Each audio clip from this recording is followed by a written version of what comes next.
ini kita akan melanjutkan sesi konseling ke sesi keempat. Berarti kita sudah bertemu 4 kali ya, nggak terasa. Iya, biasa. Setelah Mbak Pita menceritakan masalah-masalah Mbak Pita, setelah kita pertemuan juga, dan setelah kita menetapkan tujuan dari masalah apa yang ingin kita selesaikan, sebelum itu saya ingin bertanya, apakah sebelumnya Mbak Pita sudah pernah mencoba atau mencari alternatif untuk memecahkan masalah Mbak Pita sendiri? Nggak pernah. Nggak pernah. Jadi selama Mbak Pita menghadapi masalah, yang Mbak Pita lakukan adalah Nenangin diri sendiri, jalan-jalan, berkumpul dengan teman, jalan-jalan dengan diri sendiri dan berkumpul dengan teman. Itu adalah juga bisa disebut alternatif untuk memecahkan masalah Mbak Pita sih. Saat Mbak Pita melakukan itu, saat berkumpul dengan teman atau menenangkan diri sendiri, itu apakah Mbak Pita rasa itu sudah cukup membantu? ya paling nggak bisa mengurangi beban pikiran saya. Walaupun sebentar. Iya, sebentar. Kenapa Mbak Pita rasa bahwa itu belum cukup membantu untuk menyelesaikan masalah Mbak Pita? Ya, karena saya membutuhkan bercerita seperti ini. Mungkin kalau saya ceritakan langsung sama teman-teman, mungkin mereka cuma bisa memberi oh ya semangat gitu, nggak apa bisa mungkin cuma sekedar itu, tapi saya butuhkan mereka itu tuh mendengarkan apa yang saya rasain, mendengarkan apa yang saya omongin. Saya pengen mereka itu merasa begini. Saya nggak bermaksud mereka harus merasakan apa yang saya rasain, enggak. Cuma saya itu lebih pengen mereka tuh tahu lah gimana kondisi saya cuma pengen didengar seperti itu. Tapi sebelumnya apakah pernah Mbak Pita menceritakan masalah Mbak Pita kepada teman Mbak Pita? Ya mungkin saya cuma menceritakan singkatnya seperti saya capek gitu, saya harus gimana ya. Oke. Lalu respon mereka seperti apa? Ya mereka responnya ya sekedar ya udah nggak apa-apa, namanya manusia dan sekedar itulah. Oke. Sebelumnya saat Mbak Pita mengalami masalah atau kesulitan, apakah pernah Mbak Pita minta saran dari teman-teman kamu? Enggak, saya nggak pernah minta saran. Mungkin saya tahu respon mereka akan seperti apa, jadi saya lebih memandang lah. Jadi saat menghadapi masalah, Mbak Pita hanya memendam dan tidak mencoba untuk mencari solusi kepada teman-teman Mbak Pita. Enggak, saya lebih cenderung menyimpan, karena kalau saya cerita mungkin saya akan lebih tahu respon mereka seperti apa, mungkin itu akan membuat saya lebih kecewa. Oh, berarti sebelumnya Mbak Pita sudah pernah menceritakan masalah Mbak Pita kepada mereka, lalu responnya mungkin kurang untuk Mbak Pita saat itu. Makanya sekarang Mbak Pita tidak mau lagi itu cerita kepada mereka seperti itu. Iya, betul. Oke. Kalau untuk bercerita kepada keluarga, mungkin kalau ibu ya terutama cerita, cuma biasanya cerita cuma sekilas atau sesingkatnya saya ceritakan detailnya saya seperti ini juga. berarti Mbak Pita dengan keluarga juga kurang terbuka, kurang dekat juga ya? Iya. Ya, baik. Nah, kan tadi Mbak Pita katakan bahwa saat lagi menghadapi masalah atau dibebani oleh pikiran, kan Mbak Pita jalan-jalan, nongkrong gitu. Nah, butuh berapa lama Mbak Pita untuk merasakan kayak gini? Butuh berapa lama Mbak Pita jalan-jalan supaya masalah Mbak Pita ini kayak sedikit mengurang gitu? Ya sampai saya ngerasa kayak saya sudah lega. Berarti tidak dibatasi oleh waktu. Iya. Bisa saja Mbak Pita hari ini jalan-jalan terus biasa jalan-jalan lagi. Iya. Oke. Nah, apakah saat Mbak Pita merasa hal tersebut tidak cukup membantu, Mbak Pita tuh langsung berhenti atau tetap melanjutkan? Nah, kayak misalkan Mbak kita hari ini lagi jalan-jalan, tapi saya belum cukup lega nih, jadi biasa jalan-jalan lagi. Atau saya hari ini nongkrong nih, tapi belum cukup lega juga, jadi biasa nongkrong lagi. Pernah? Bagaimana? Ya mungkin karena dari teman tongkrongan atau tempat yang saya tuju itu gak sesuai rasanya harapan saya kan, jadi mungkin besok saya akan jadi mungkin saya akan jalan di sini aja, atau mungkin saya bisa nongkrong dulu deh sama teman-teman gitu. Dan kalau misalkan tempat yang tidak cocok, tetap melakukan jalan-jalan tapi ke tempat lain seperti itu. Iya. Oke, baik. Selain jalan-jalan dan nongkrong, apakah ada alternatif lain yang pernah Mbak kita coba? Kayak mungkin misalkan berenang gitu, atau naik gunung gitu, olahraga. Enggak, karena mungkin di diri saya lebih senang ngabisin waktu di jalan. Oke, berarti hanya jalan-jalan dan berarti Mbak kita tidak pernah bicara sama temannya. Nah, saat kamu melakukan hal yang positif tersebut, apakah kamu didampingi oleh teman-teman atau keluarga kamu? Saat kamu jalan-jalan itu, apakah kamu kadang bersama teman kamu atau keluarga kamu, atau kamu biasanya jalan-jalan sendiri? Kadang saya sendiri, kadang saya juga sama teman. Berarti nggak menentu sesuai dengan keinginan kamu aja nih, memilih apa gitu ya? Mengapa kamu melakukannya sendiri? Kalau misalkan kamu jalan sendiri itu, kenapa sih kamu mau sendiri? Karena mungkin di saat tertentu saya ngerasa saya pengen sendiri. Saya ngerasa tenang kalau saya itu jalan sendiri seperti itu. Dari teman-teman kita nih, apakah ada satu teman yang kamu rasa cukup bisa kamu percaya dan cukup membantu kamu? Ya mungkin ada lah. Saya anggap itu saudara, jadi saya ngerasa percaya kalau saya cerita. Kan ada nih temannya kamu rasa kamu percaya. Terus di masalah kali ini, apakah kamu sudah pernah menceritakan kepada dia? Belum. Tapi Mbak Tita dan temannya itu sering bertemu. Maksudnya sering jalan-jalan gitu. Mungkin jarang sih. Makanya Mbak Tita belum menceritakan juga ya. Jadi alternatif yang biasanya Mbak Tita lakukan hanya jalan dan nongkrong gitu ya. Iya betul. Sebenarnya tidak ada yang salah, karena kan bisa dibilang juga buat refreshing ya, refreshing otak supaya sedikit tenang lah. Kalau misalkan kita di rumah di kamar terus kan juga murung, jadinya tambah banyak beban pikiran seperti itu kan kita. Mungkin itu. Ya, baik. Apakah kamu pernah mengikuti sesi konseling sebelumnya? Pernah. Konseling seperti apa yang kamu ikuti?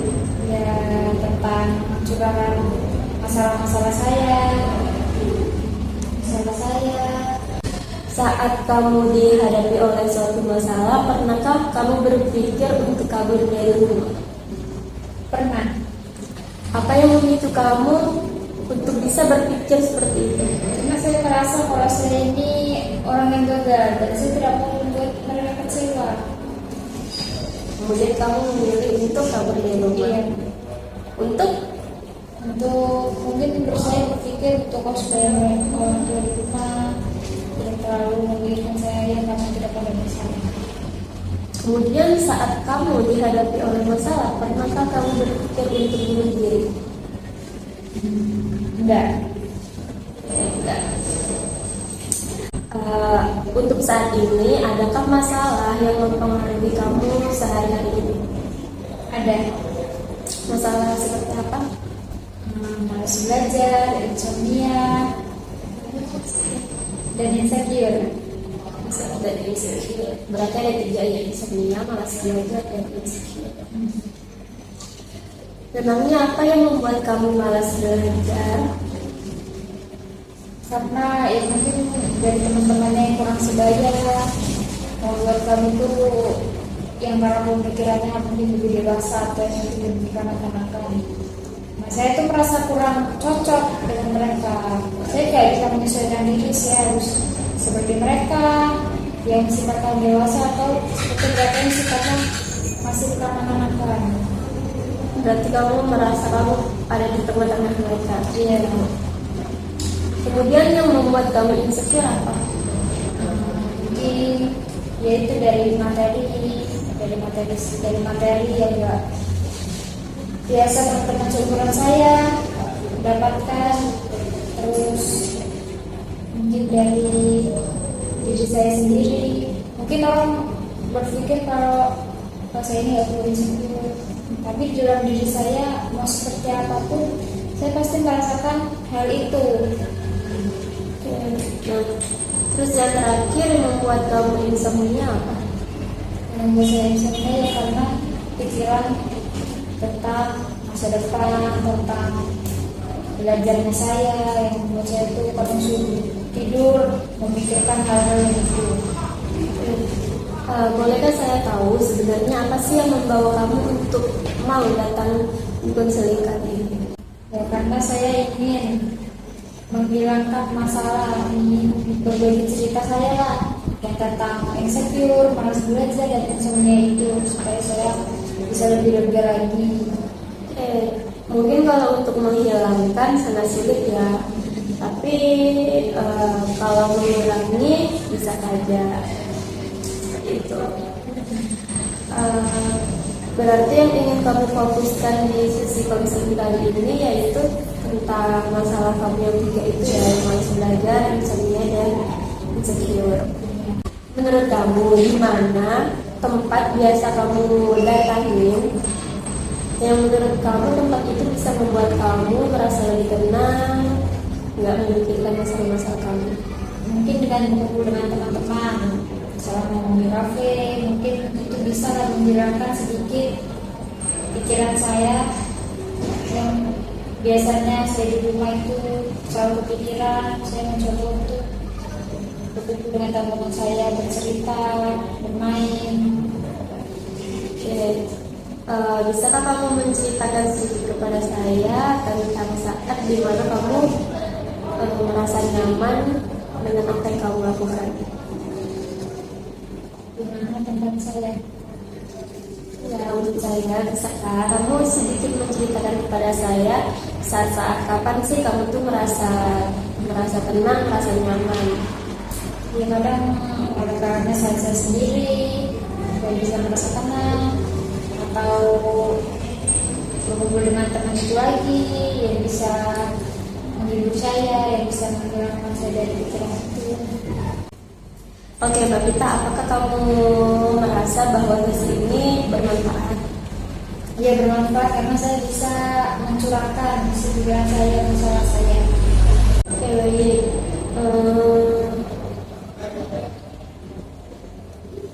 Sebelumnya apakah ada yang ingin Mbak Pita tanyakan? Enggak. Tidak ada. Ya. Apakah sesi konseling kali ini kita cukupkan saja atau Mbak Pita maunya bagaimana? Mungkin itu aja dulu.